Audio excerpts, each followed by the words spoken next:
Out in breakfast at the moment. He's been away, he's had a cup of coffee and something to eat, and he's back. Ladies and gentlemen, it's only Matt Cardle. Morning, buddy. How you doing? Oh, right? Great. Thanks for coming in. Right, the new single, It's Only Love. We're playing it on the station. We love it. The new album is called The Fire. Now, both of them are going to be released on the 29th of October. So I've kind of got two questions for you here. Question number one, are you happy with the finished article? Because I know it's very hands-on for you, this album. Yeah. And how different is it from the last album? Firstly, I mean, I'm absolutely over the moon with it. You know, having that much control, you know, being able to write the first album was surprising enough for me, the fact that they let me write. The fact that I managed to write and produce and then be involved in the mixing and mastering of The Fire was, you know, was mind-blowing. I got so close to the record that, you know, I'm absolutely over the moon with it. There are things, obviously, that I would change in everything that I'll ever do. You know, I'll look back in 6 months' time and go, oh, that guitar's a bit loud in track 4. You know, oh, I could have shifted those BVs around. But it is what it is. You know, strive for perfection. You will never achieve it, but you'll constantly improve. That's what I always say. I could not be happy with the album, you know. We can't wait to get our hands on it. We think it's going to be very exciting. And I notice you've also changed record labels as well for this album. Does that make things different for you? I mean, you've always had a bit of hands-on on it, but do you have more control over the process now with the new label? Oh, absolutely, yeah. I mean, and that was the main reason behind the move, was to kind of obtain as much control as physically possible in the industry. And we've done that. And again, I'm very grateful for that and to be in this position. And yeah, you know, it means that I've had maybe a bit too much control at times. I mean, I remember I pulled the lead single back from the manufacturers a couple of times, which nearly, you know, lost my manager all of his hair. Not that he's losing his hair at all, but he was pulling it out at the time. You know, like... Is that the bald guy over there? It's the guy with the head of hair right there. Yeah, strange looking bloke, right? He's, you know, it's the thing for me, just like a bit more BVs. Oh, I think we need a bit more BVs in the second chorus. He's like, for me, that means, you know, taking it back from the manufacturer and all this. But I had that control and I wasn't throwing it around unnecessarily. You know, I wanted it to be perfect. The internet is a wonderful invention, but it does throw up a lot of info that some of it's right and some of it's not right. I've been doing a lot of looking around about this new album and things that's been said about it. Did you have a clear idea in your head, Matt, heading towards the album, or did it kind of change mid-record? I mean, I heard it's got something like an 80s feel about it. Is that right?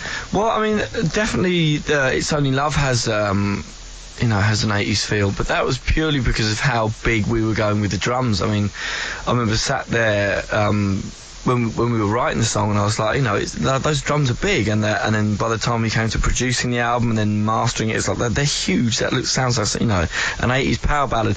I don't think it goes through the whole album. There's a certain kind of gospel thing that we did with you know, layered backing vocals that definitely runs throughout the album. And that's, you know, that's a running theme. But the 80s thing, I think it was more just It's Only Love was like that, you know.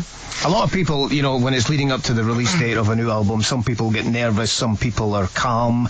To be honest, your debut album, Letters, was so successful. I mean, you've got to try to follow that. Does that put you under pressure at all, or you're not thinking along these ways? Yeah, it does put me under pressure. It definitely does, but, you know... we've done absolutely everything we can do, and I've done everything I can do. You know, I've written the album that I wanted to write. I've written to the best of my ability. You know, at this time in my life, this is the album that came out. You know, you can't ask for anything more. You can only do what you do at that given time, and I've done that.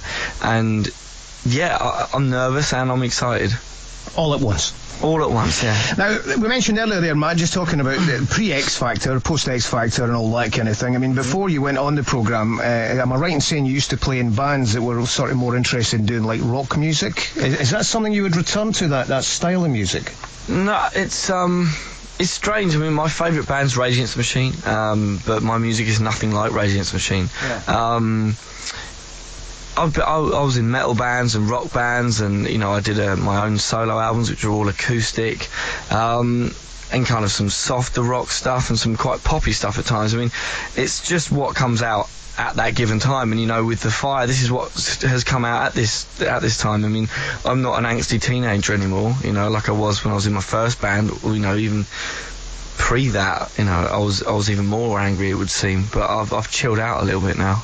That's what we like about you. You're more credible. You're not just aiming for the pop thing, here today, gone tomorrow. So what kind of music would you be listening to at home then? What have you got on your phone or your MP3 player? I'm listening to a lot of John Mayer at the moment. I love a bit of Paul Simon, Peter Gabriel, Kate Bush, some classical music, but then again, you might catch me listening to Rihanna or and Coldplay. I'm a huge Coldplay fan. Right, yeah. If that's the worst, then there's no problem, is there? You're not listening. Yeah. I'm not going to mention any names, but you're not listening to any of the naff stuff then. It's all good quality music. It's all good stuff. Right, Matt, I'll tell you what we'll do. We'll take a little break. We'll get a bit of music on. We'll speak to you another 5-10 minutes or so. And I'm going to be doing an acoustic track for us as well, exclusively on The Breakfast Show. So I'll let you go off and get your guitar and all the instruments organised. And we'll speak to you when you come back. Matt Cardle, everybody. It's here on Wave 102's Breakfast Show. Matt Cardle is here, ladies and gentlemen, giving us a hand with The Breakfast Show. Thanks for coming in, my friend. Morning, buddy. How you doing? Great. Thanks for coming in. Now, we're always interested in the person behind the music, and I read somewhere that you used to have an interest in fishing and skateboarding and all that kind of thing. Do you get a lot of time to do anything like that? And what could you tell us? Something that might surprise your fans about Matt Cardle. Tell us something that we can't find out on the internet. Something juicy, something quirky. Oh, wow.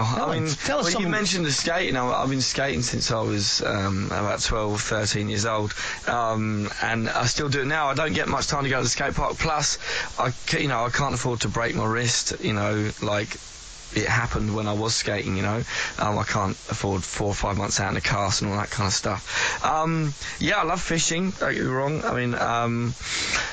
I don't know. I went on a fishing trip once. My dad I was about 8 years old, and we were in France, and my dad had some. That's cruelty to animals. I can't talk about that.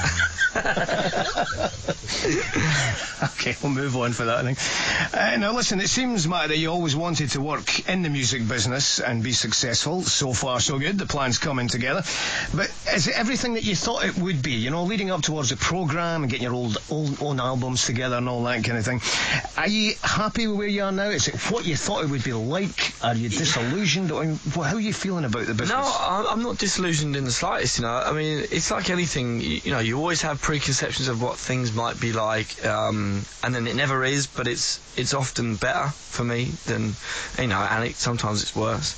But I'm so happy with what's happening and what's been going on. I'm happy. I'm absolutely over the moon with what's going on. But it's strange because I've always been doing it. I've always been writing albums and, spending, sort of 6-8 months writing an album and then going to the studio, recording it, mixing it, which is painful. And then, at the other side, it's for my mates and for my dad, and we sell them at gigs. But now, it's all over the internet, and we've got, a record company behind it, and we've got a whole load of fans, and that's the main difference, is the fan base. So, as in your opinion, then there's no downside to it. Then you don't mind the fact that now you can't really go out without being recognised. Well, you have to travel a lot. Does that irk you at all? Or coming in to speak to guys like me, thinking, oh, come on. No, it's absolutely fine. I'm not a huge fan of flying, and I do a lot of that now. But the thing is, it's I went around getting a record deal in the most public way. Coldplay, one of the biggest bands in the world, Chris Martin's face if you're a Coldplay fan. He wasn't in everyone's lounge for 10 weeks every weekend, Friday and Saturday. That's the main difference, and that's why when I'm out on the street I get recognised and stopped a lot, because of the exposure that I got that you don't get unless you go on a TV show like X Factor. So I'm looking at the list here, right? This is a application form for a pop star. You can play all your own instruments. You're very talented there. You can sing. You can write songs. You're not bad looking.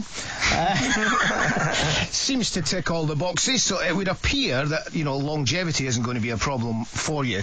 Are you thinking far enough down the line to think, right, I'm already thinking the next album, the next tour? How far ahead do you plan, Matt? Oh, straight away. That's the problem with the time it takes to record and write an album. By the time you've written it, I'm writing all the time, so by the time we finish recording it, I'm over that, and I'm over those songs, and I'm looking at new songs and more exciting songs, and I'm not quite there yet, but give me a couple of months and I'll already be thinking about, I'm already playing songs for my manager that we're thinking for the next album, Listen, Matt, thank you for coming in and talking to us today at Wave 102. An absolute thrill to meet you, and it's great that you're coming to Dundee. Now, you mentioned earlier that you don't mind talking about the painting and decorating thing. We've been doing a bit of DIY out there in our reception. I didn't smell it. Yeah, we need a bit of white painting on the wall there. Do you think you might be up for giving us a little brush stroke before you head off? Of course, but I will let you know that I was a rubbish painter.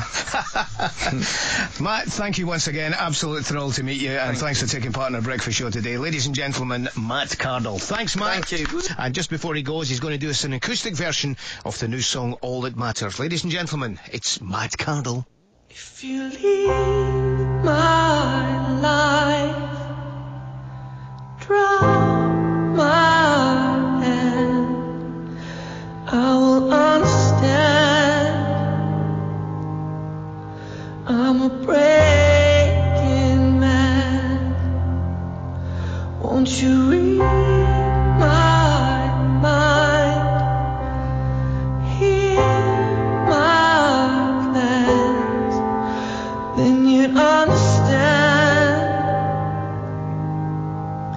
Oh, you'd understand. But I don't need to tell you, 'cause you already know. I can be a self-based soul,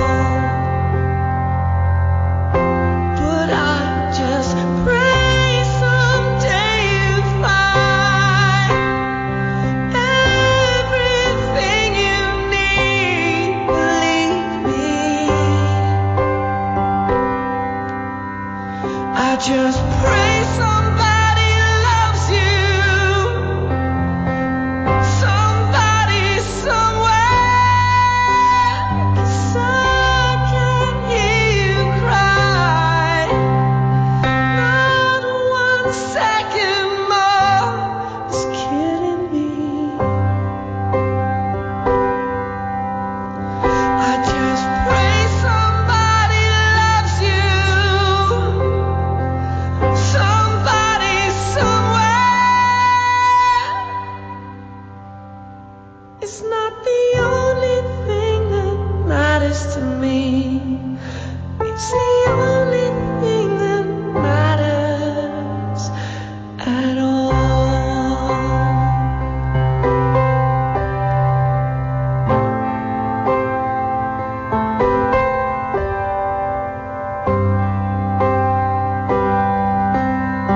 I just pray somebody loves you, somebody somewhere. It's not the only thing that matters to me. It's the only thing that matters at all.